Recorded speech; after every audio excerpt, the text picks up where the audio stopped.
중국에서 FSD가 테슬라가 허가받으면 테슬라 주가는 날개를 잡니다. 근데 그 가능성이 분명히 존재한다는 거예요. 상반기에 뭔가 딜을 주고받을 겁니다. FSD를 허가해준다? 일론 머스크 정말 테슬라 주주들 난리 나는 거예요. 텍사스하고 캘리포니아의 공개 테스트는 너무나도 중요하다. 그리고 여기에 미국의 국내 정치라든지 매크로적인 어떤 환경의 변화, 관세 정책의 변화들, 이런 부분들이 계속해서 테슬라의 주가에 영향을 주면서 테슬라의 변동폭은 계속해서 존재할 것이다. 변동성은 통과가 된다라는 전제 하에서는 $1,000 저는 가능하다고 보고 있어요.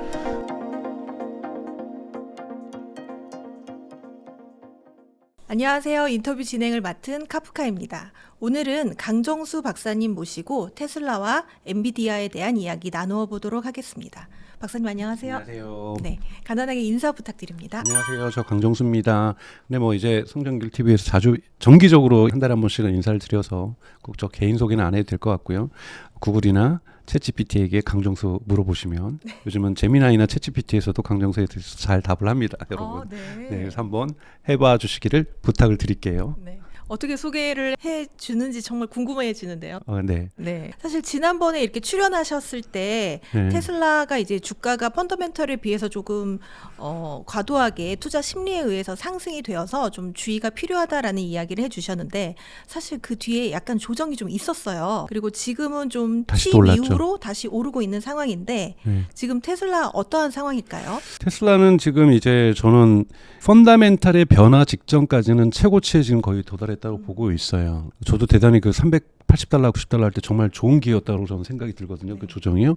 다시 지금 올라가 있는 상태고요. 그리고 이 부분이 변하는 변곡점은 이제 일주일밖에 남지 않았죠. 다음 주에 이제 테슬라의 2024년 4분기 실적 발표가 있고 컨퍼런스 콜이 있습니다. 대단히 중요하죠. 테슬라의 주가 변동에 있어서 2025년에 어떤 첫 번째 스타트를 끊게 될 실적 발표가 이제 일주일 남았고요. 여기에서 이제 보셔야 될 관전 포인트가 있습니다.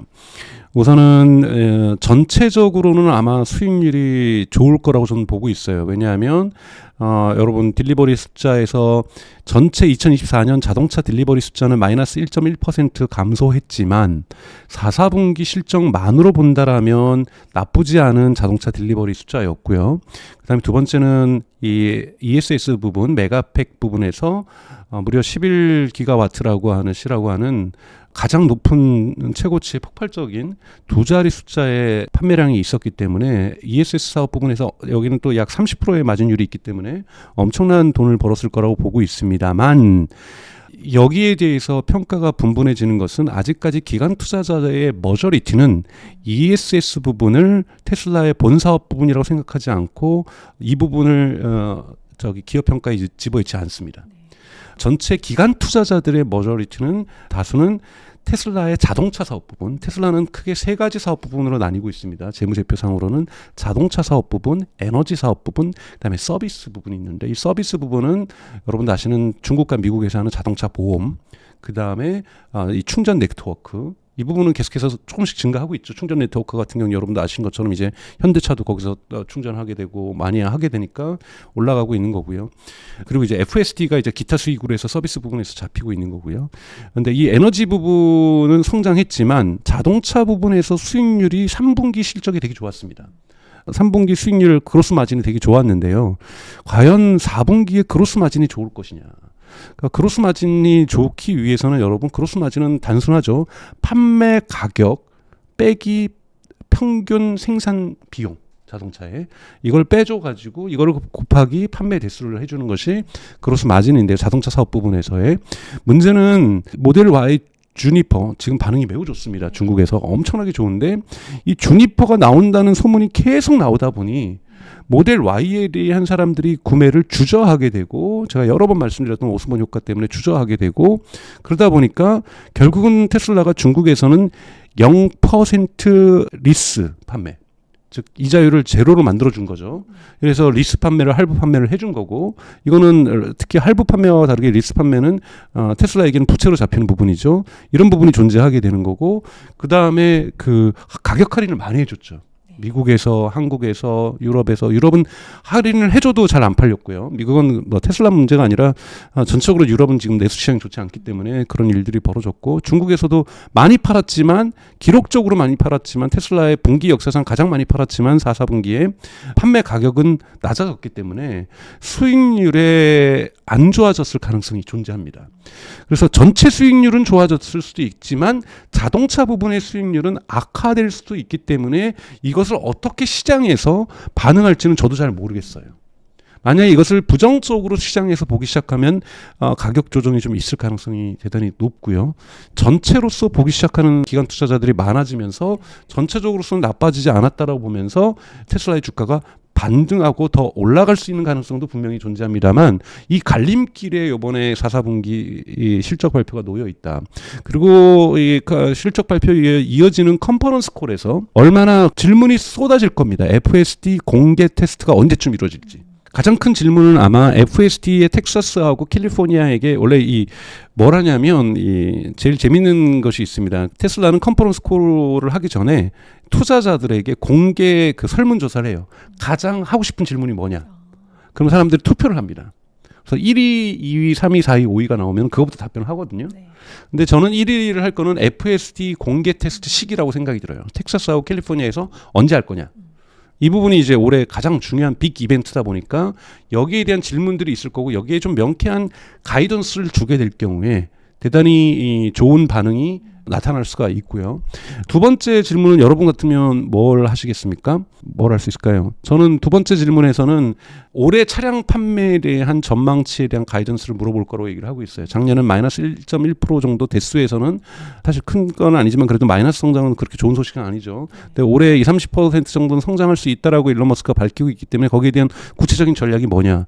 즉 모델 Y가 지금 예약은 대단히 좋게 있지만 양산 체계에서 유럽이나 미국에서 모델 Y의 신형 주니퍼는 언제쯤 판매 가능하냐, 이런 부분들로 물어보게 될 거고요. 또는 지금 계속해서 루머가 돌고 있는 모델 Q 중저가형 차량이 언제부터 판매가 될 것이냐, 이건 아마 하반기가 될 가능성이 높은데요.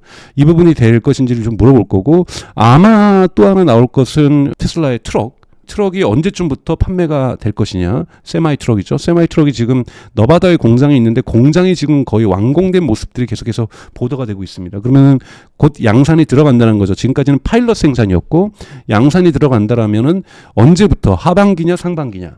그거에 따라서 그 다음에 이 세마이 트럭의 매출 규모를 어떻게 보느냐. 그래서 차량 판매에 대한 시장 전망에 대한 질문들이 저는 많이 있을 것 같고요.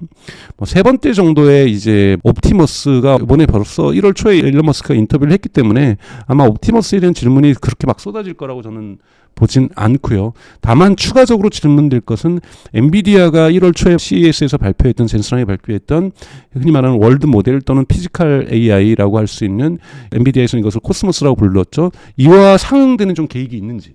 FSD도 전통적인 영상 데이터를 갖다가 학습시키는 엔드-투-엔드 AI에서 트랜스포머 모델이라든지 월드 모델을 적용해서 엔비디아 같은 모델 학습에 있어서의 속도를 낼 수가 있을 건지, 그래서 가속도를 낼 자신이 있는지, 이런 질문들이 좀 이어질 거라고 보고 있어요. 그렇다면 이 부분에 대한 가이던스를 갖다가 얼마나 일론 머스크나 CFO가 잘 주는가에 따라서 테슬라의 주가는 분명하게 큰 변곡점을 그을 거라고 좀 보고 있고요. 이 부분이 이제 지금 테슬라 주가를 상승시켰던 것은 테슬라 성장의 매출 성장이 아니라 매출 성장에 대한 기대치 때문에 지금 주가가 오른 거기 때문에 그 기대치에 대한 명쾌한 답을 주느냐 안 주느냐가 대단히 중요할 거라고 보고 있습니다. 그래서 그러면 이제 사람들이 그러면 언제부터 가이던스를 준다라는 건 언제부터 실제 매출로 전환되겠구나라는 것을 사람들이 상상할 수 있고 계획할 수가 있는 거기 때문에 테슬라 주가에는 대단히 중요한 컨퍼런스라고 볼 수가 있습니다. 그래서 이번 4, 4분기 실적 발표가 2024년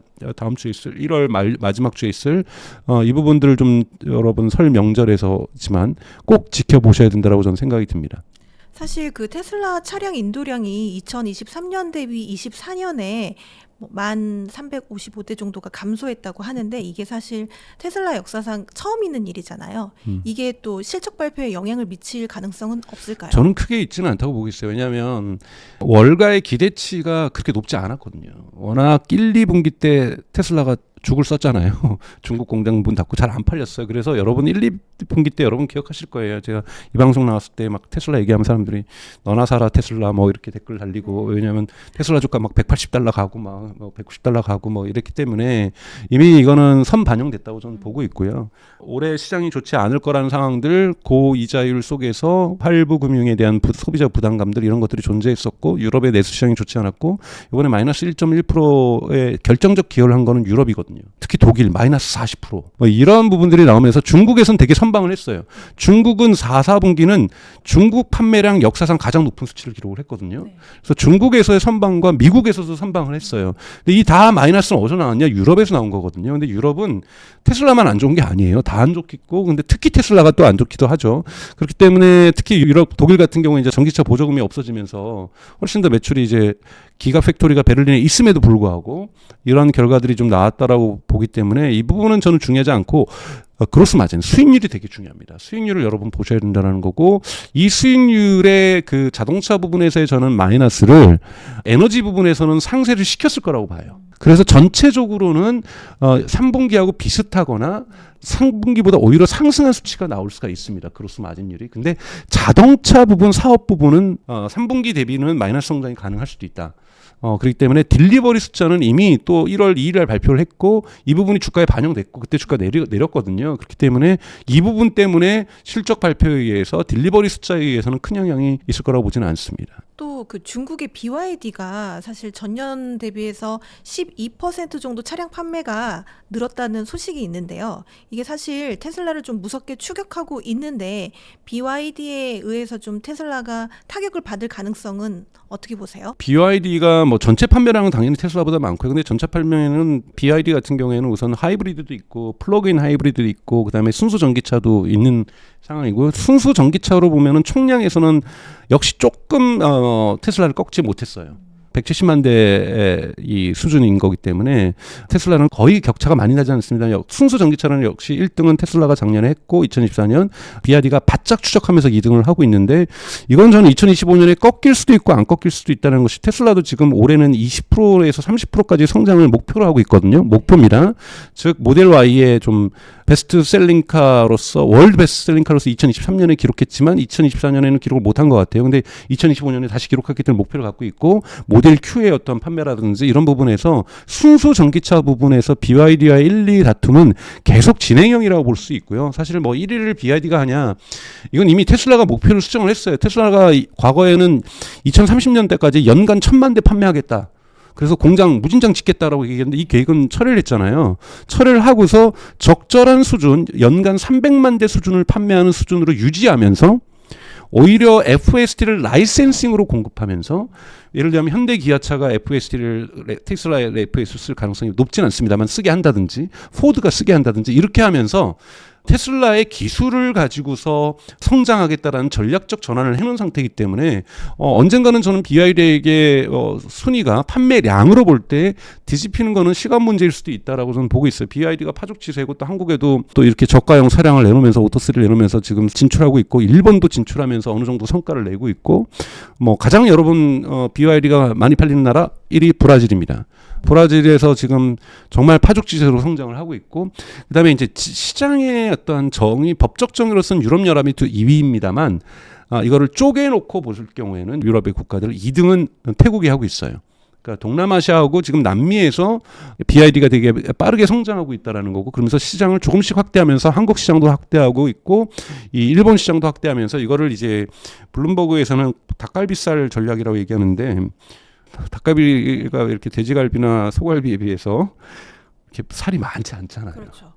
조금씩 모으면 그래도 양이 꽤 된다. 그래서 이거를 먹는 거에 비교하는 게 좀 싫긴 한데, 저는 하여튼 블룸버그에서는 이것을 BYD의 닭갈비 전략이다. 그래서 틈새 시장들을 모아 모으면 대단히 큰 시장이다.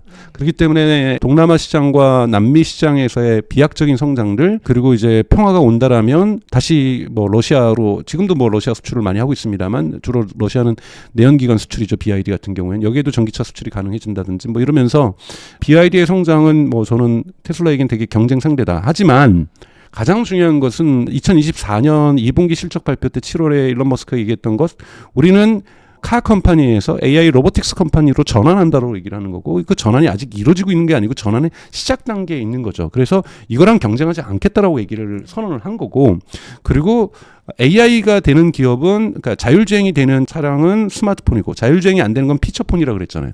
이번에 BYD가 엔비디아의 그 코스모스 월드 모델하고 협력했던 파트너가 발표됐는데 1위가 가장 먼저 파트너로 결합한 데가 토요타고 토요타가 그날 나와서 같이 얘기를 했었고 그다음 BYD도 결합을 하겠다고 했거든요. 지금 BYD는 하웨이랑도 같이 하고 있고 자체 AI 기술이 있어서 자율주행을 하기보다는 파트너사를 통해서 해결하고 있는데 지금 BYD는 중국 파트너에서 지금 엔비디아로 갈아탔는데 이것이 규제에 의해서 다시 또 꺾일 수가 있거든요. BYD가 금지될 수 있고 여기 또 자율주행에 같이 결합하기로 했던 파트너가 루시드하고 리비안이라는 거예요. 그 루시드하고 리비안은 자율주행 기술이 자체 기술이 그렇게 좋지 않다는 걸 뜻하는 거고요. 또 나름대로 자체 기술에서 레벨 3까지 도달했던 독일의 메르세데스 벤츠도 지금 엔비디아에 결합을 하기로 했거든요. 독일 메르세데스 벤츠도 레벨 3 그것도 제한된 영역에만 쓰는 레벨 3가 최고치 정점이라는 부분인 게 저는 의미한다고 보고 있어요. 그래서 그렇기 때문에 엔비디아랑 파트너를 했기 때문에 이제 요 군들하고의 경쟁이 중요해지는 테슬라와 웨이모 중심 서구에서는 그러니까 즉 중국에서의 바이두라든지 이런 것들을 샤오펑을 제외하고 중국의 자율주행 시장을 제외하고는 나머지 시장에서는 웨이모가 가장 지금 현재 앞서가고 있고 테슬라가 다른 방식으로 지금 추격하고 있는 이 두 가지 구도에서 엔비디아라는 구도가 하나 더 생겼다라는 것 그리고 구글도 12월에 똑같이 월드 모델을 시작하겠다라고 하고 로보틱 산업에 진출하겠다고 의지를 밝혔습니다. 그러면 전 구글도 아마 2025년 하반기 정도 되면 자율주행과 관련된 웨이모 말고요. 이러한 월드 모델, 엔비디아하고 유사한 프로세스로 구글 또한 자율주행과 로보틱스에서 파트너사들을 만들어낼 거라고 보고 있습니다. 그래서 서구에서는 이 4강 구도가 형성이 되는 거고 각각의 어프로치가 각각 다 다른데 테슬라가 나름대로 독립적으로 저는 더 의미 있는 구도로서 경제적으로 갈 거라고 보고 있습니다. 그래서 BYD 같은 경우에는 차량 부분에서는 저는 충분히 2025년 테슬라를 앞설 수 있지만 구도 자체가 순수 전기차 차량에서 이제 자율주행 서비스와 결합된 차량이냐 아니냐로 바뀌는 거고 BYD는 공교롭게도 엔비디아랑 파트너를 만들었는데 이거는 미국 트럼프 정부의 정책에 따라서 충분히 뒤바뀔 수도 있는 상황이다. 그렇기 때문에 하여튼 경쟁 구도는 흥미롭게 저는 계속 진행될 거라고 보고 있습니다. 올해 혹시 테슬라에게 호재나 악재가 될 만한 어떤 이슈 같은 게 있다면 뭐가 있을까요? 호재는 제가 지난번에도 말씀드렸던 것처럼 가장 중요한 것은 그것이 악재로도 악몽으로 변할 수도 있죠. 텍사스하고 캘리포니아에서 진행되는 언슈퍼바이즈드 비감독하에서의 테스트죠. 공개 테스트이기 때문에 많은 언론들이나 방송들에서 취재를 할 것이고 여기에서 안 좋은 부분이 나오면은 좋지 않을 거다. 그래서 1월 달 초에 있었던 일론 머스크의 인터뷰를 보면 내러티브가 이렇게 돼요. 인간보다 안전할 것이다. 그러니까 무사고라는 단어를 쓰진 않아요. 그러면서 다음 단계는 인간보다 10배 안전해질 것이다. 그 다음 번은 무사고로 갈 것이라고 얘기를 하고 있으니까 요번 이 인간보다 안전한 기준은 인간은 정말 사고를 많이 내죠. 여러분 1년에 전 세계에서 200만 명이 교통사고로 죽습니다. 정말 인간은 궁극적으로 저는 운전하면 안 된다고 저는 생각해요. 물론 운전의 재미를 느끼시는 분들은 저는 그렇게 갈 거라고 봐요. 특수 지역에서 예를 들자면 진짜 춘천이 그럴 거라는 거 생각하지 않아요. 예를 드는 겁니다. 춘천이 돈을 벌기 위해서 어떻게 할 거냐면 춘천시에서는 인간 운전이 가능한데 일주일 운전하기 위해서는 10만 원 내세요. 저는 그러니까 운전을 좋아하시는 분들에게 먼 미래입니다만 특수 지역이 돈을 내고서 운전해야만 하는 지역으로 저는 바뀔 거라고 봐요. 그래서 인간 운전이 금지되는 시대가 저는 멀지 않았다라고 봐요. 그러니까 자율주행이 점점 많아지다 보면 인간 운전자를 도로에서 배척해냄으로써 운전의 무사고로서의 가능성은 그렇게나 만들어질 수 있다고 보고 있거든요. 그래서 일론 머스크의 내러티브도 지금 인간보다 안전하다. 그다음에 인간보다 10배 안전하다. 그리고 무사고. 이 3단계로 지금 나누고 있다는 거죠. 그건 뭐냐면 올해 있을 텍사스와 캘리포니아에서의 공개 테스트는 인간보다 안전한 수준을 증명하게 될 거라고 저는 생각이 들고요. 여기에 연방정부가 허가 기준을 통과할 수 있을 것이냐 아니냐. 이것이 올해 가장 큰 호재이자 동시에 악재가 될 수 있다. 여기에 통과를 못한다라면 악재가 될 수 있다. 근데 저는 통과할 가능성이 있다라고 보고 해요. 그러니까 버전 14나 15 정도로 통과를 시도할 거라고 보는데 버전 14겠죠. 지금 버전 13에 대한 호평가가 있는데요. 버전 13보다는 더 좋아야 될 거라고 보고 있고요. 그래서 버전 14에서 통과 시도를 할 거라고 보고 있고 통과가 된다라면 제가 비유를 주는 겁니다만 테슬라 주가는 스타쉽을 타버릴 거고요. 그리고 통과를 못한다면 강정수에게는 호재가 돼서 주가가 떨어지는 이런 일들이 저는 발생하게 될 거다라고 저는 죄송합니다. 주식을 가진 분들한테는 그러면 안 되는데 저한테는 그게 호재라고 저는 생각이 드는 거고요. 추가 그래서 매수의 기회가 될 수 있겠죠. 네, 또 하나의 리스크가 있죠. 바로 일론 머스크죠. 일론 머스크는 호재이기도 하고 악재이기도 합니다. 동시에. 그러니까 일론 머스크의 리더십, 테크니컬 리더십 또는 앙트레프레너십에서 어떤 기업가 정신에서의 리더십은 뛰어난 사람이라고 저는 탁월한 사람이라고 저는 생각이 들고요. 스티브 잡스 이후 또는 스티브 잡스를 포함해서라도 가장 뛰어난 기업가가 아닌가라고 저는 생각이 들어요. 엔지니어적인 어떤 기술적 마인드를 가지고 있는 그런 부분에서 스페이스 X라든지 X.AI를 저렇게 빠른 속도로 진화시킨다든지 그다음에 이 테슬라를 이렇게 진화시키는 거는 일론 머스크의 리더십이 저는 명확하게 작동하고 있다라고 평가를 하고 있습니다만 트럼프에다가 올인한 것도 뭐 당분간 이 사람은 목표를 위해서 수단을 언제든지 바꿀 수 있는 사람이기 때문에 하나의 수단으로서 트럼프 정부를 선택했다라고 저는 생각합니다만 도를 좀 지나치고 있다고 생각이 들어요. 영국 정치에 개입을 한다든지 지금 독일 정치에 개입을 한다든지 이런 것들은 대단히 좋지 않습니다. 왜냐하면 반대편들을 만들어내 정치라는 건 항상 여러분 그렇잖아요. 여러분들도 다 정책 입장이 있으실 거고 하나를 선택하게 되면 이 선택에 대한 책임이 뒤따르는 거고 그냥 비밀 투표로 해야 되는데 제가 누구를 찍는지 어느 당을 찍는지 사람들이 모르게 해야 되는데 공개적으로 난 누구 당을 찍어요라고 하는 순간 저희 부모님이 저를 싫어하시고 저희 부모님이 저 싫어하시거든요. 그래서 정치적으로는 그 정치적 성향성으로는 대단히 저를 싫어하시는데 그냥 막 손을 떠시는데 저는 그렇게 싫어하지 않습니다. 저는 바뀌지 않는다고 생각하시기 때문에 뭐 저는 싫어하지 않는데 적을 만드는 거거든요. 그렇기 때문에 적을 만들게 되면은 이념 소비를 하는 사람들이 존재합니다. 그렇기 때문에 테슬라에 대한 거부 반응이 생길 수가 있는 거거든요. 그래서 이런 것은 좋지 않습니다. 그래서 특히 이런 식으로 미국을 넘어서까지 확대되는 것, 이거는 또 하나는 직접적으로는 일론 머스크에 대한 테러 위험을 높일 수 있죠.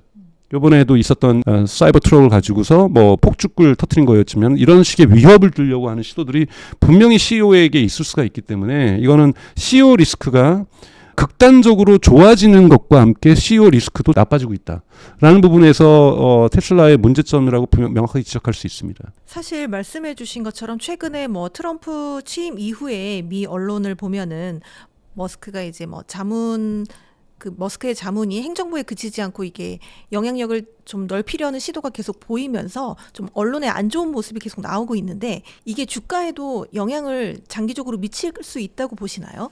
주가에 영향을 미치는 것은 이제는 지금 주주들이 작년 말에 이제 발동한 것이 기관 투자자들 스마트머니라고 하는 기관 투자자들 사이에서 포모가 발생한 거거든요. 우리 이번에 안 사면은 너무 비싸져서 안 되겠다. 그래서 빨리 포트폴리오상 테슬라를 사자. 그때도 이미 기관 투자자들이 일론 머스크의 영향력이 증대할 거라는 부분에 대해서는 크게 이거에 대한 우려는 넘어섰어요. 왜냐하면 이 영향력이 긍정적으로 스페이스 X와 테슬라에게 영향을 미칠 거라는 판단을 한 거죠. 트럼프에 대한 영향력이 이기 행정부에 대한 영향력이 강화되는 것은 자율주행과 관련된 또는 나중에 옵티머스의 허가와 관련된 것을 대단히 신속하게 이뤄낼 수 있다. 왜요? 트럼프가 또 재출마를 또 선언하려고 시도를 지금 하고 있어요. 왜냐하면 미국 헌법이 연임을 금지했지. 그렇기 때문에 한 번 쉬었기 때문에 자기 한 번 더 할 수 있다는 생각을 지금 트럼프는 하고 있는데요. 저는 그건 되게 정치적으로 어려울 거라고 저는 생각이 들지만 기관 투자들의 입장에서 어떤 생각을 하냐면 트럼프 임기가 이기기 때문에 임기 3, 4년 차에는 레임덕이 올 것이다. 그럼 일론 머스크가 영향력을 해서 흔히 말해서 이런 표현 써도 되는지 모르겠지만 뽕을 뽑으려면 이득을 취하려면 집권 1년 차와 2년 차에 실행을 할 것이다. 그건 대단히 기대치를 현실화하는 속도전이 붙을 거라는 거죠. 그래서 언젠간 이루어질 자율주행과 언젠가 이루어질 휴머노이드 옵티머스에 대한 기대감이 아니라 2025년과 2026년에 부러뜨릴 것이다. 뭔가 성과를 낼 것이다라는 기대치, 집권 1년 차와 2년 차에 이 기대치를 기관 투자자들도 가지고 있기 때문에 트럼프의 그러니까 일론 머스크의 영향력이라든지 이런 갈등들이 분명히 있을 거예요. 영향력이 도가 지나쳤다. 그러면은 미국의 벌써 상원 의원들과 하원 의원들 들고 일어났었잖아요. 대표적인 게 여러분 12월에 있었던 H1 비자와 관련된 논쟁이었죠. 왜 전통적인 트럼프를 지지하는 마가 운동 세력들은 H1 비자에 대해서도 H1 비자는 흔히 말하는 두뇌가 뛰어난 이거를 구체적으로 표현해서 학력이 좋은 이민자들에게 빠르게 그 가족들을 데리고 오기 위한 특수 비자죠. 이 비자에 대해서도 없어지기를 마가 운동자들은 원하는 거고 그랬더니 일론 머스크가 말도 안 되는 소리 하지 말아라. H1 비자는 미국이 성장하기 위해서 반드시 필요한 거다. AI를 발전시키기 위해서도 뛰어난 인도 사람 데리고 와야 되고, 뛰어난 프랑스 사람 데리고 와야 되고, 뛰어난 독일 사람들 데리고 와야 되고, 뛰어난 중국 애들 데리고 와야 되고, 뛰어난 한국 사람 데리고 와야 되는데, 그게 H1 비자인데 이거 없으면 미국의 성장길이 막힌다라고 하면서 마가 운동에 정면으로 반박을 했더니 트럼프가 그 다음날 일론 머스크가 맞는 것 같아 라고 얘기를 하잖아요. 대단히 이런 것들이 이제 산업정책과 관계없는 이민자 정책에도 일론 머스크가 목소리를 내는 건 안 좋게도 평가하지만 이런 부분에서 힘겨루기가 앞으로도 진행될 거라고 보고 있어요. 그리고 또 효율성부를 맡았기 때문에 이 효율성부를 위해서 예산을 2조 달러를 깎겠다고 한다면 이거는 있는 돈 뺏으면 여러분 쓰던 돈 있는 사람들은 열받습니다. 그렇잖아요. 우리 지금 우리 부서가 여러분 기업에서도 우리 부서 예산이 1년 예산이 2억인데 1년으로 깎아 그러면 열 받는 거거든요. 어떻게든지 이거를 못 막는 저 부장, 저 상무 미운털 박히는 거거든요. 그렇기 때문에 다양한 갈등을 예산 더 주겠다라면 다 좋아하죠. 갈등이 없습니다.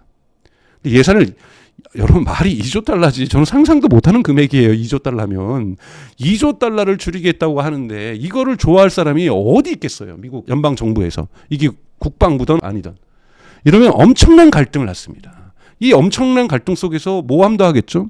그리고 또 일론 머스크가 추구하는 2억 달러를 줄이는 것 중에는 미국 국방산업의 레짐 체인지가 있는데 군사산업을 이끌었던 로키드 마틴이나 보잉이라든지 2차 세계대전 전후로 해서 성장했던 이러한 프라임 기업이라고 하는 전통적인 국방업체를 실리콘밸리가 주도하는 팔란티어와 안드릴과 RS 테크놀로지 또는 뭐 스케일 AI 뭐 이런 데로 지금 또 스타링크까지 포함되고 갖고 있는 스페이스X로 전환시키는 거거든요. 그래서 F-35 필요 없다고 얘기를 한 거잖아요. 왜? 레이더에는 안 걸려도 스텔스기가 적에도 위성 스타링크엔 걸리거든요. 자, 그래서 방산산업의 패러다임을 바꾸자라는 거고 얘네들은 이 새로운 방산산업은 훨씬 더 치퍼, 저렴하게 근데 이 저렴이 정도가 로키드 마틴 대비해서 거의 100분의 1 수준이에요.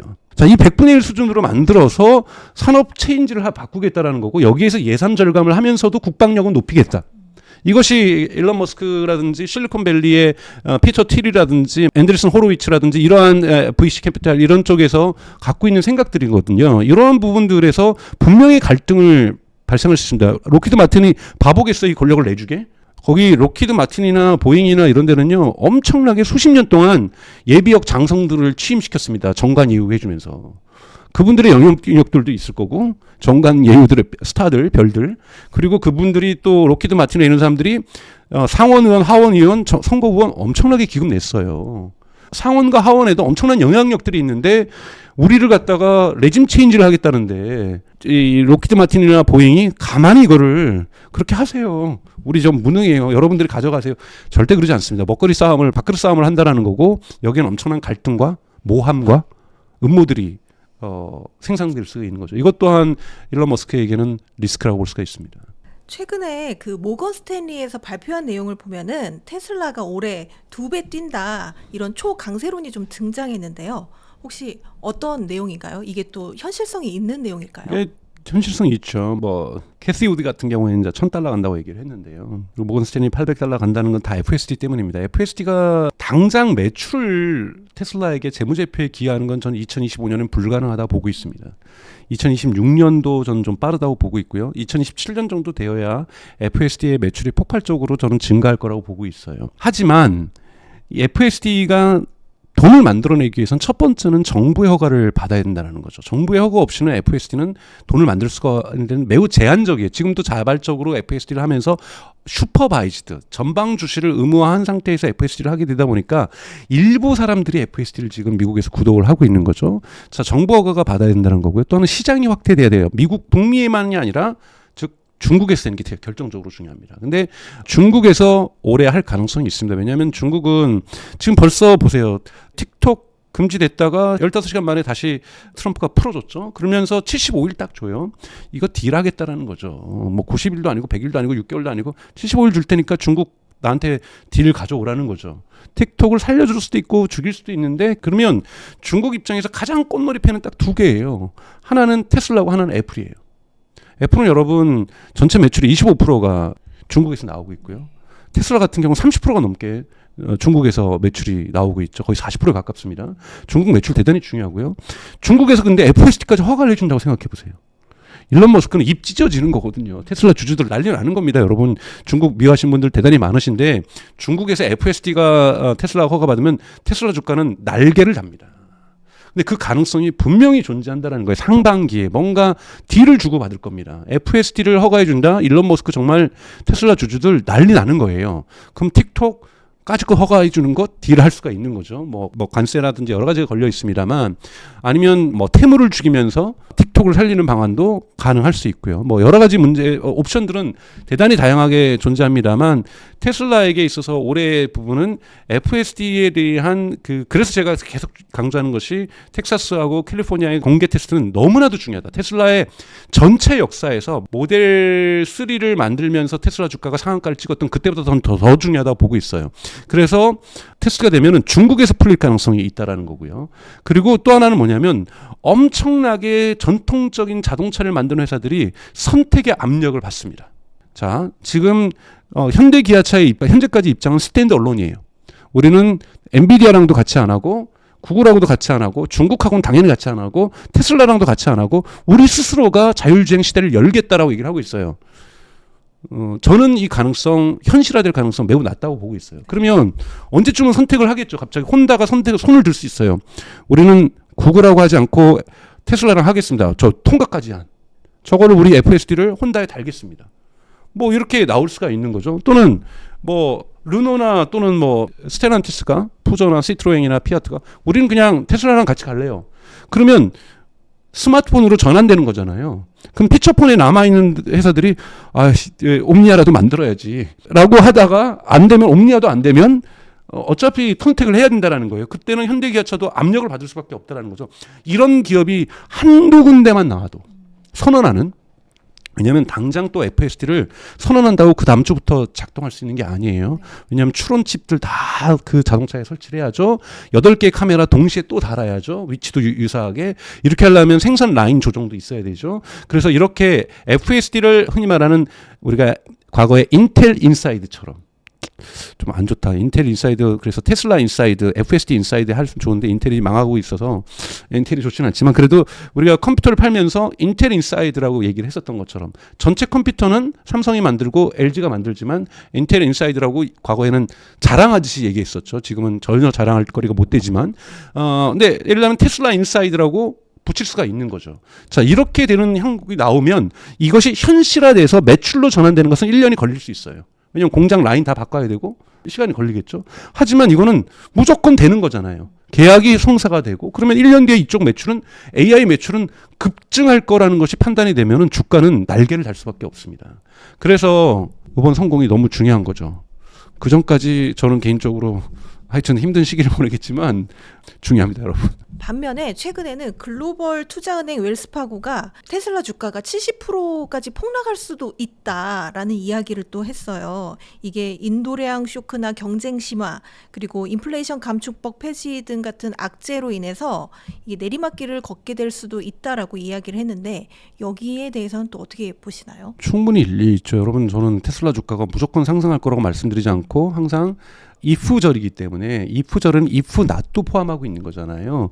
if가 되면 제가 말씀드렸잖아요. FSD 공개 통과를 한다면 스타쉽을 타고 나를 거지만 못한다면 바닥으로 추락을 할 것이고 그리고 IRA법은 예산이 관련된 국가 예산과 관련된 거는 반드시 행정명령으로 폐지할 수 있는 것이 아니라 행정명령을 폐지했으면 트럼프가 취임식하면서 100개의 행정명령을 내렸는데 거기에 포함됐을 거예요. 안 된 이유는 그거는 의회가 동의를 해줘야 되는 거거든요. 의회에서 조정하려면 여러분 6개월은 걸릴 겁니다. 상원과 하원과 상원 다 통과하는데 민주당 다 필리버스터 들어갈 거 아니에요. 필리버스터 절대 반드시 들어갈 겁니다. 그래서 한두 달 만에 결정될 게 아니라 최소 6개월 걸릴 거예요. 그러면 그때까지는 IRA법이 작동하는 거거든요. 근데 이 부분이 작동한다는 것은 이 법이 없어지면 테슬라에게 손해입니다. 테슬라도 당연히 $7,500씩 받고 있는데 당연히 이 이익을 구가해야죠. 자동차를 싸게 살 수 있다는데 소비자가 왜 안 사겠어요. 그러면 그때까지 뭘 만들어야 되냐면 여러분 모델 Q가 나와야 돼요. 그래서 그때 비싸지게 될 경우에 그러면은 좀 지불의사가 높은 사람들은 사시고 모델이 좋아졌으니까 FSD도 있으니까 안 되는 분들은 모델 Q로 가세요라고 선택지를 넓혀줘야 됩니다. IRA법이 폐지되기 전까지 선택지를 넓혀주지 않으면 매출은 감소할 가능성, 웰스파고가 한단 말 정확하게 맞는 말인 거죠. 그렇기 때문에 이러한 부분이 있고 경쟁 심화는 이제 예를 들면 중국의 공세죠. 자꾸 차량이 여러분 오토3 보세요. 3,100만 원 보조금도 없이 3,100만 원대의 차량이 나온다.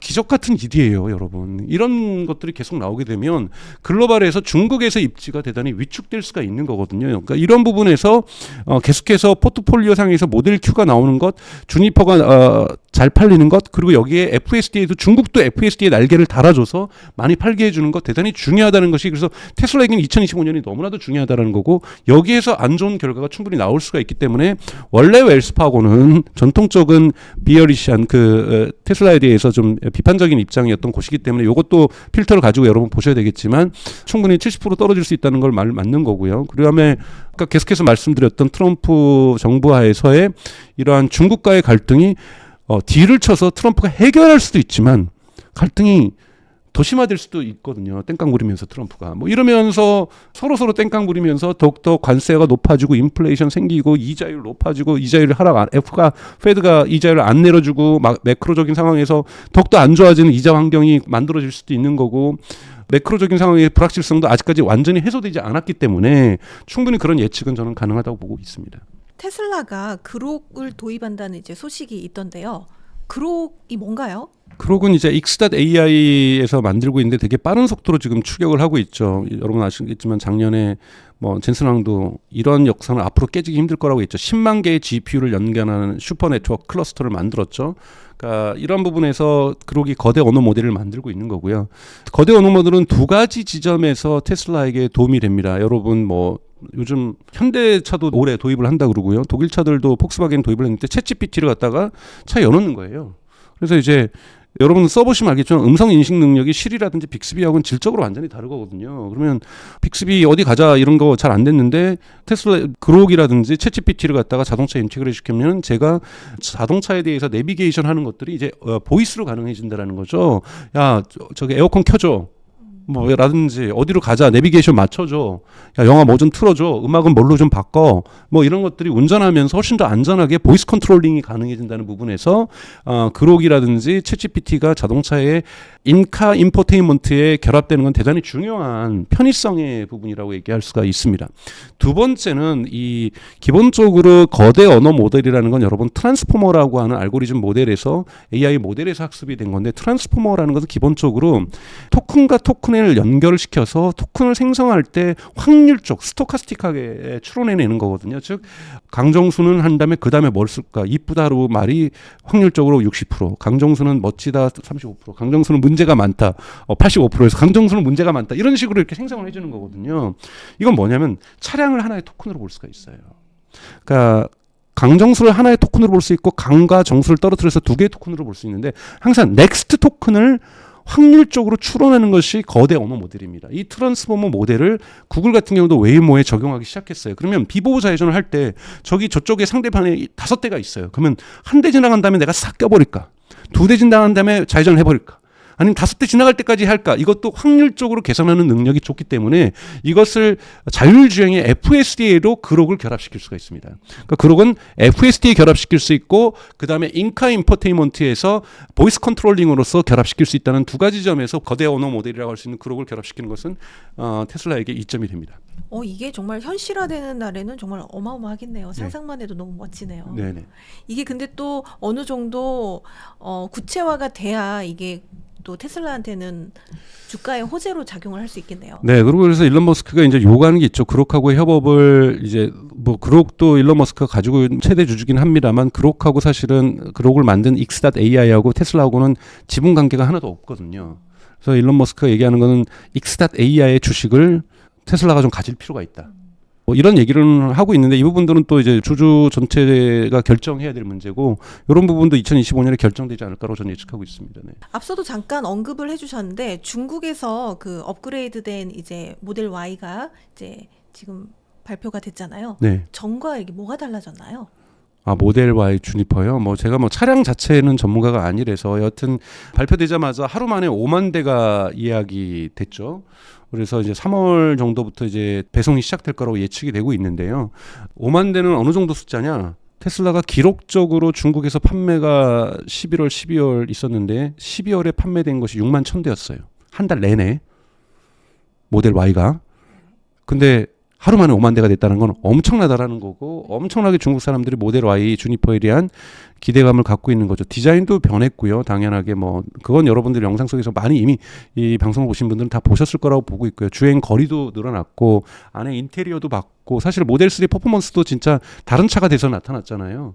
모델 Y도 완전히 다른 차가 돼서 저는 나타났다고 보고 저는 대단히 매력적이라고 보고 있습니다. 그래서 기술적으로도 뭐 새로운 배터리도 지금은 쓰고 있는데 더 많은 배터리들이 또 미국에서는 미국에 맞는 에서 생산된 LFP 배터리가 테슬라가 직접 생산하는 것이 모델 Y에 들어가서 보조금 문제도 해결할 수 있을 거라고 보고 있고요. 왜냐하면 중국의 배터리가 들어가면 미국에서는 보조금을 못 받기 때문에 그래서 이런 양원 체계로 가죠. 지금 그래서 CATL이 만들어냈던 배터리가 들어가는 차량은 유럽 수출이나 중국 판매 그다음에 한국 수출 쪽으로 쓰일 가능성이 높고 미국에서 생산된 건 미국에서 배터리가 생산된 것이 결합될 것이고 뭐 이런 부분에서 모델 Y의 모델은 디자인 뭐 페이스리프트라는 건 디자인만 되는 것이 아니라 다양한 부분이 되는 건데 이런 부분에서 많은 좋은 점이 있다고 생각하니까 사람들이 5만 대를 선주문 하겠죠. 저는 대단히 좋아졌고 개인적으로도 제 체형으로도 볼 때도 지난 모델 Y는 뭔가 조금 저한테는 제가 좋아하는 스타일의 디자인은 전혀 아니었는데 이번 거는 정말 좋다고 보고 있습니다. 네.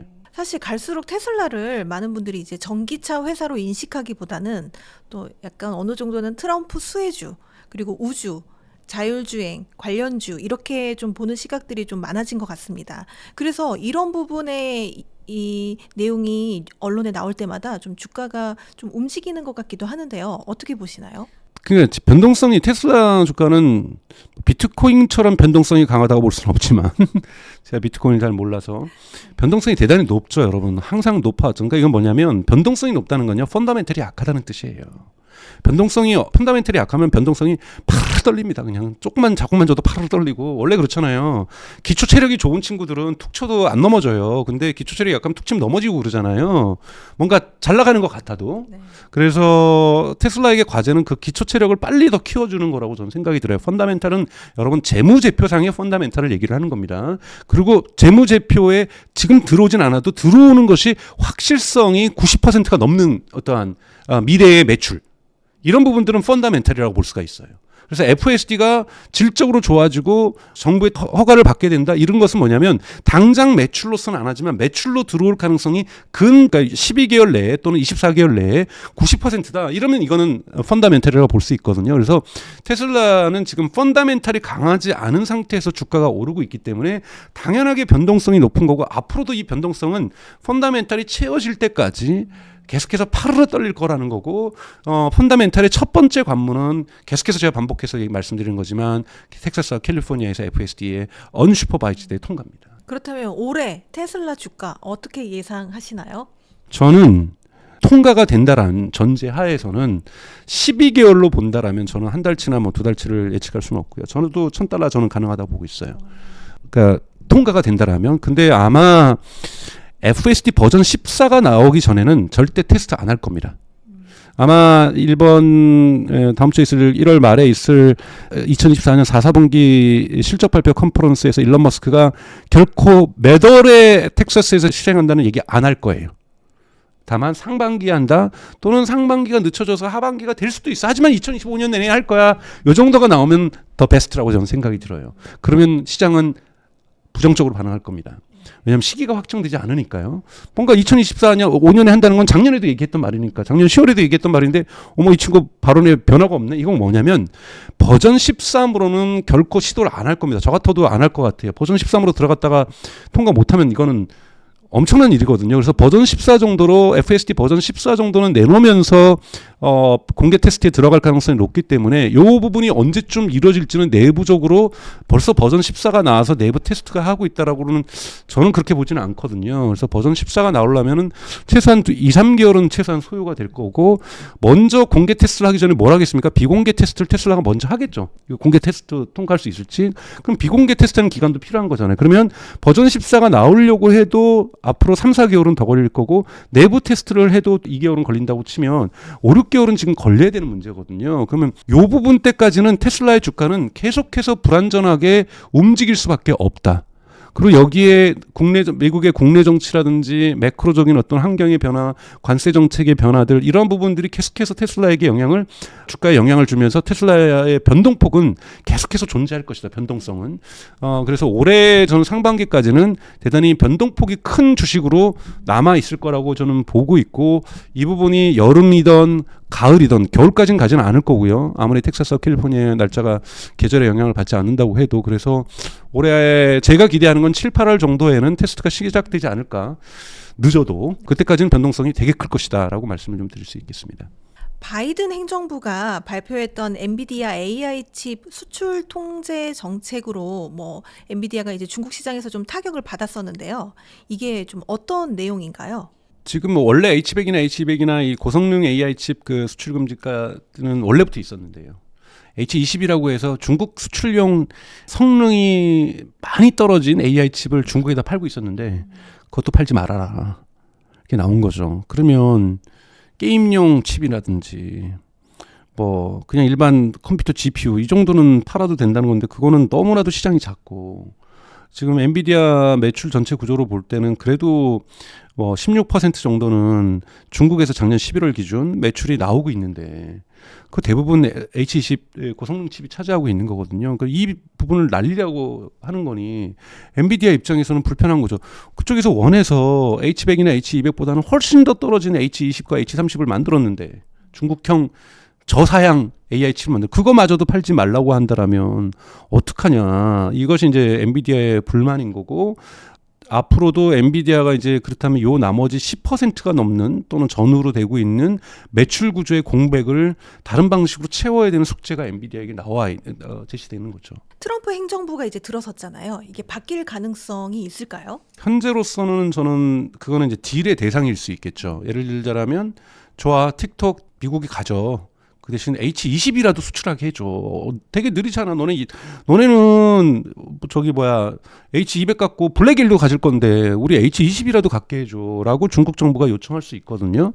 왜냐하면 중국도 지금 계속해서 투자해서 쫓아오고 있지만 아직까지는 이런 수율도 좋지 못하고 그렇기 때문에 H20에 대한 요구사항은 있을 수가 있어요. 그렇기 때문에 중국 정부가 하고 미국 정부의 새로운 트럼프 2기와의 딜이 구체적으로 무엇이 될지는 진짜 지금 누구도 예상할 수 없거든요. 분명히 중국 정부는 위시리스트를 작성해서 보낼 겁니다. 우리 이거 해주면 우리 기브 앤 테이크니까 이거 줄게라고 해줄 거고 트럼프가 행정부에서 요거는 받고 이건 안 받을래 라고 얘기를 하면서 그 대신 요거는 주겠다는 거는 줄게 뭐 이런 식으로 기브 앤 테이크가 서로 어떻게 될 것인지를 지금 예측할 수가 없기 때문에 사실은 엔비디아의 향후 2025년 전망을 중국과의 대중국 정책에 있어서 어떻게 변화될지 예측하기는 대단히 어려운 상태라고 볼 수가 있고 이 부분이 빨리 해결되어야 엔비디아에 대한 불투명성도 불명확성도 해결이 되겠죠. 사실 엔비디아가 작년에 굉장히 급속 성장을 했고요. 주가도 굉장히 많이 올랐는데 좀 최근 들어서 좀 긴 조정이 이어지고 있는 것 같습니다.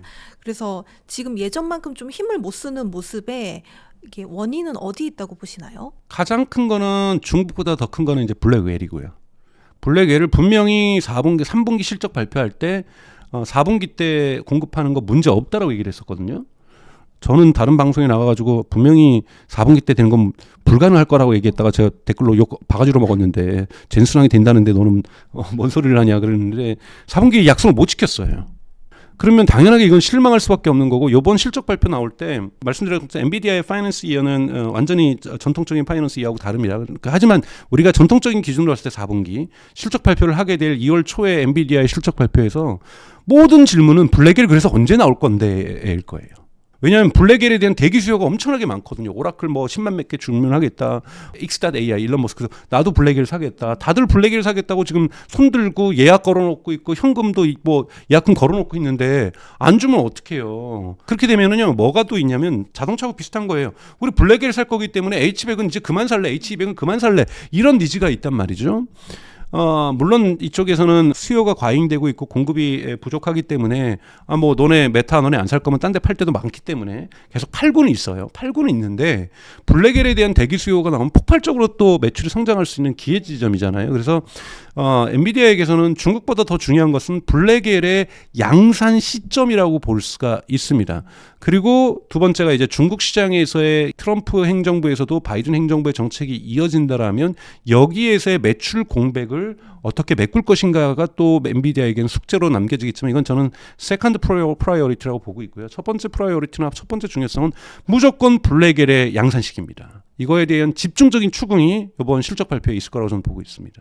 이번 실적 발표는 좀 어떻게 예상하세요? 저는 항상 엔비디아는 매분기 성장해 왔어요. 그러니까 폭발적 성장이 되었던 것은 이제 챗GPT가 나오고 나서 2023년에 이제 성장을 하고 올해 성장을 했던 건데요.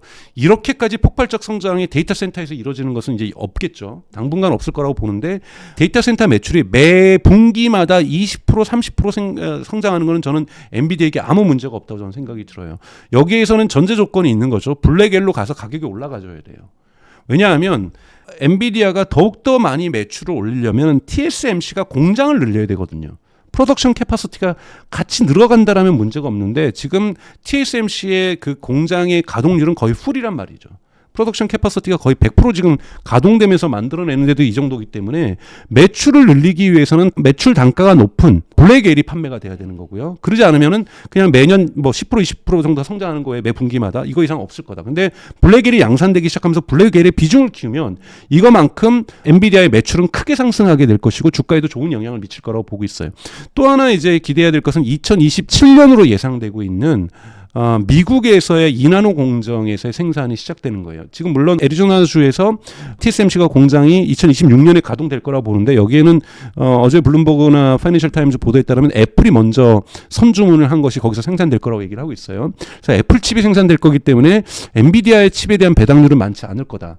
이런 부분이 존재하기 때문에 TSMC의 프로덕션 캐파시티가 만들어지면 매출량을 수요가 부족한 현상이 계속 수요가 과잉되고 있는 현상이 있기 때문에 만들면 다 팔릴 수 있다는 얘기잖아요. 이 부분에서 저는 긍정적인 시그널은 TSMC랑 연동되어 있다. 프로덕션 캐파시티하고 연동되는 말씀을 좀 드리고 싶고 또 하나가 이제 여러분들이 많이 우려하고 있는 ASIC 즉 맞춤형 반도체인 브로드컴이라든지 마블 테크놀로지의 추격이라고 볼 수가 있거든요. 근데 마블 테크놀로지라든지 브로드컴의 저는 성장 가능성은 매우 높다고 보고 있어요. 근데 주가가 폭등했던 이유로도 여러분 잘 아시는 것처럼 브로드컴이 이제 구글의 TPU를 설계하겠다. 그리고 메타의 전용 칩을 맞춤형 칩을 생산하겠다, 설계하겠다 이렇게 나오면서 주가가 떴던 거고 마블 같은 경우에는 마블 테크놀로지는 아마존의 칩을 생산하겠다고 나왔고 트리니엄 2죠. 그 다음에 이제 큰 빅테크랑 논의 중이다. 이건 뭐 누가 봐도 마이크로소프트죠. 이렇게 되면서 맞춤형 시장도 엄청 커지지 않겠냐. 맞춤형 시장도 커질 거예요. 근데 이건 믹스로 가게 됩니다. 왜냐하면 장점과 단점을 맞춤형 칩은 가지고 있어요. 장점은 뭐냐면 딱 TPU, 즉 구글의 모델 학습에 거대 언어 모델 학습에 최적화돼 있어요. 그러니까 효율성이 되게 좋겠죠.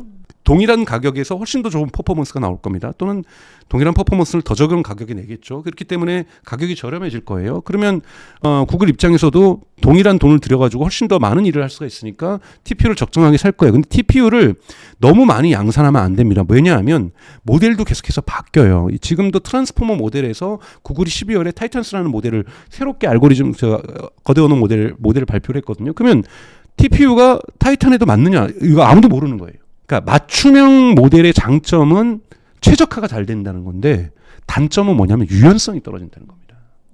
모델이 진화하면 거기에 그 칩이 효율성이 떨어질 수가 있어요. 그런데 엔비디아의 블랙엘이든 후퍼 칩은 제네럴 하잖아요. 이걸 쿠다를 가지고서 조정을 하는 거거든요. 이건 뭐냐면 제네럴 하기 때문에 유연성이 좋다는 장점이 있고 효율성이 떨어진다라는 맞춤형에 비해서 이러한 장단점이 서로 교차하고 있는 거기 때문에 이거에 대한 믹스 포트폴리오를 반드시 빅테크들은 가져갈 겁니다. 그렇기 때문에 엔비디아의 매출이 브로드컴이 성장하는 것만큼 줄어들 것이다 상황에서 저는 그렇게 보지는 않고 있기 때문에 전체 AI 반도체 칩 시장이 커질 것이다. 그리고 브로드컴이 들어올려서 생산을 하더라도 결국은 TSMC가 해야 되잖아요. TSMC 입장에서도 엔비디아가 최고의 고객인데 엔비디아하고 약속한 물량 안 만들어주고 브로드컴에다 물건 떼준다? 이거는 TSMC 입장에서 하기 힘든 거죠.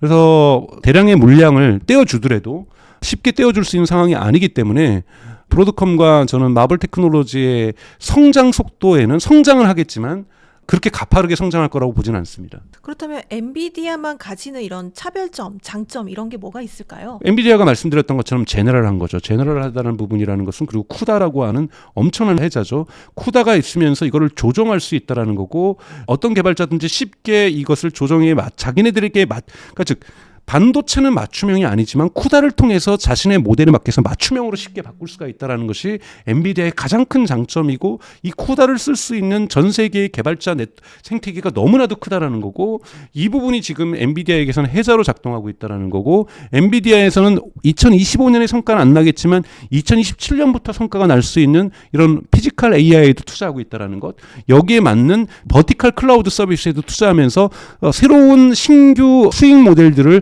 하나하나씩 준비해 나가고 있다는 부분도 엔비디아의 장점이라고 볼 수가 있습니다. 혹시 그렇다면 올해 이제 25년 엔비디아에게 이게 좀 호재, 악재가 될 만한 이슈가 있다면 뭐가 있을까요? 악재는 블랙웰이 계속해서 지체되는 것이고요.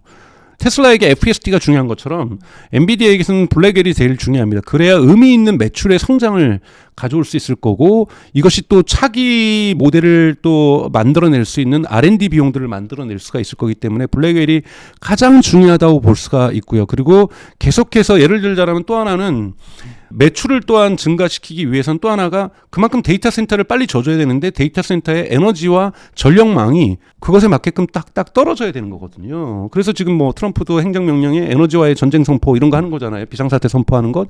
에너지원이 너무 많이 필요해요. 세계 에너지 기구인 IEA에서 내놓는 것은 2023년 대비 2026년 데이터 센터에서 필요한 전력의 필요성이 2배 증가하는데 이것이 원자력 발전기 51개가 필요한 거예요. 이걸 어떻게 단기간에 여기에 재생에너지, 원자력 발전소, 뭐 천연가스 다 때려박을 겁니다. 다 때려박을 것에 속도로 데이터 센터가 져줘야 예를 들면 올해 마이크로소프트 뭐라고 얘기를 했습니까? AI 데이터 센터에 800억 달러 투자하겠다고 그랬어요. 그럼 800억 달러의 칩을 일부는 브로드컴을 통해서 TSMC를 살 거고 일부는 엔비디아 거 살 거 아니에요. 근데 투자는 뭐예요? 여기 전기가 안 들어오면은 꽂을 이유가 없는 거잖아요. 여기에 전기가 들어오느냐, 전력망이 만들어지냐, 그리드가 만들어지냐 이런 것들이 종합적으로 만들어져야 엔비디아의 매출이 순조롭게 진행될 수 있다. 이런 부분이기 때문에 AI 흔히 말하는 인프라스트럭처 생태계, AI 데이터 센터의 생태계가 순조롭게 진행될 때 엔비디아의 매출도 순풍을 탈 수 있다. 그러지 못할 경우에는 엔비디아의 매출이 멈출 수도 있다. 충분히 사갔는데 데이터 센터를 더 이상 못 짓는 거죠. 저도 여기에 드릴 수 있는 전기가 없다든지 이렇게 되면 문제가 발생할 수 있기 때문에 이 문제가 같이 해결되어야만 엔비디아의 매출 또한 순항을 할 수 있다라고 볼 수가 있습니다.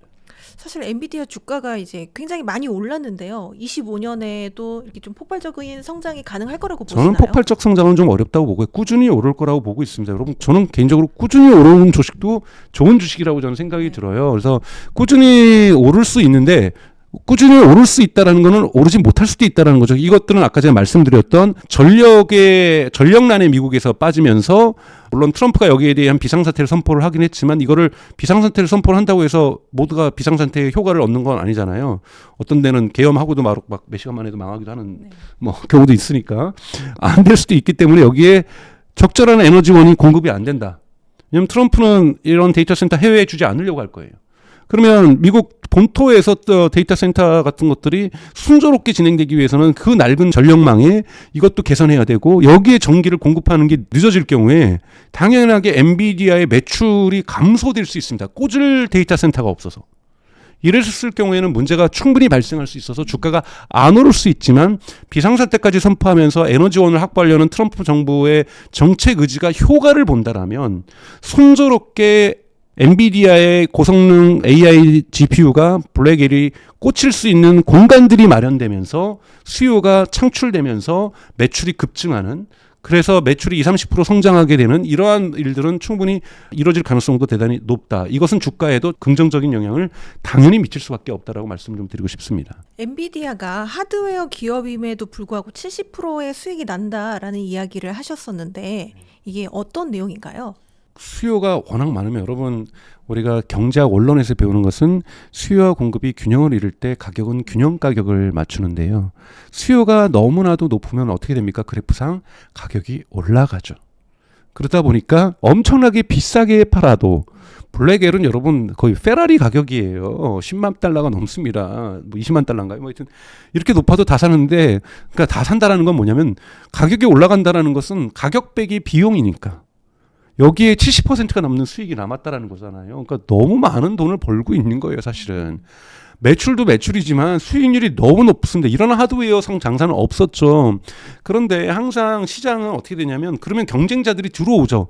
그러면서 엔비디아도 어떻게 합니까? 더 많이 팔기 위해서 가격을 낮추겠죠. 브로드컴이 들어와서 맞춤형을 만들어서 이 정도 싸게 팔려고 그러면 우리도 낮출게. 이렇게 경쟁 구도가, 자본주의가 아름다운 거는 가장 큰 장점은, 자본주의의 장점은 경쟁이 유지될 때잖아요. 그러면서 가격을 하락시키면 소비자에게 도움이 되는 거거든요. 여기에서 소비자라는 것은 빅테크들이 될 수 있고, 그 빅테크들 때문에 소비 다 뺏겨가지고 구매도 못하고 있는 한국에 있는 카이스트나 서울대학교 뭐부터 시작해서 연구센터들, 한국의 네이버 얼마나 H100 사고 싶겠어요. 블랙을 사고 싶겠는데 블랙을 구경도 못할 거 아니에요. 나와도 저쪽에서 다 가져가느라고. 이렇게 경쟁이 심해지면서 가격이 다운되고 수요와 공급이 균형을 이루는 건데, 수요와 공급이 지금 균형을 이루고 있지 못하기 때문에 엄청난 수익률이 발생하고 있다는 거고, 이것은 엔비디아에게 너무나도 좋은 상황인 거죠. 네. 그렇다면 엔비디아에게 이제 위협이 될 수 있을 만한 경쟁자가 지금 브로드컴이잖아요. 브로드컴하고 마블 테크놀로지라고 네. 볼 수 있죠. 네. 근데 이거는 병목 현상이 있다라는 거예요. TSMC라는. 그러니까 제가 말씀드렸지만 브로드컴이 생산량을 늘리고 싶어도 마블이 생산량을 늘리고 싶으려면 둘 다 TSMC가 오케이 받아줘야 된다라는 거예요. 근데 TSMC의 생산량이 갑자기 하루아침에 프로덕션 캐파시티가 넓어지지 않는다라면 엔비디아 앞으로 절반만 생산할래. 절반 생산하고 빠이빠이, 나머지 절반은 브로드컴과 마블에게 줄래. 이거 어렵다라는 거예요. 줄여봤자 한 10% 정도 줄여주면서 여기에 브로드컴과 마블을 늘려주고, 또는 엔비디아가 아닌 다른 곳에서의 주문량을 줄여주면서 뭐 AMD라든지 뭐 이러한 부분에서의 줄여주면서 마블과 이 브로드컴에서 설계한 것들을 생산하게 될 텐데, 프로덕션 캐퍼시티의 병목이 명확하게 존재하고 있는 이상 브로드컴과 마블이 엔비디아의 수익성을 침해하는 일은 2025년에는 발생하기 어렵다. 하지만 2026년이나 하반기부터나 2027년에는 충분히 발생할 수 있다는 말씀을 좀 드리고 싶습니다. 네. 오늘 또 이렇게 어려운 시간 내주셨고 또 좋은 말씀도 많이 해주셔가지고 너무 감사드리고요. 마지막으로 그 성공의 진심인 저희 구독자분들께 한 말씀 부탁드립니다. 여러분 설 명절 잘 보내시고요.